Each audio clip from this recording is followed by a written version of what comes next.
Всім привіт! Вітаю вас на своєму каналі. І сьогодні я хочу порозв'язувати з вами задачі із ЗНО на знаходження моди. Мода – це значення, яке найбільш часто зустрічається в ряді даних. Мода може бути одна, може бути декілька, може не бути взагалі. Це якщо всі значення зустрічаються однакову кількість разів. Отже, наша перша задача. Лучник здійснив 11 пострілів по мішені і набрав, відповідно, 6, 5, 7, 9, 6, 9, 10, 8, 7, 9, 10 очок. Знайдіть моду цього ряду даних.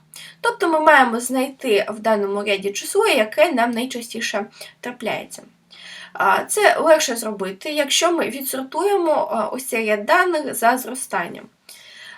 Ми отримаємо 5, 6, 6, 7, 7, ось тут ми отримаємо 8, 9, 9, 9 і 2 десятки.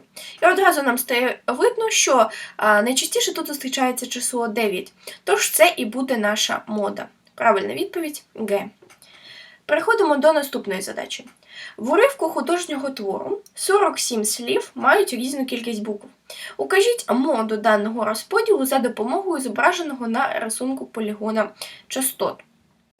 Оскільки мода – це значення, яке найчастіше зустрічається, то з полігону частот, зображеного на малюнку, ми бачимо, що частіше за все, а саме 10 разів, нам зустрічаються слова, які складаються з 5 букв.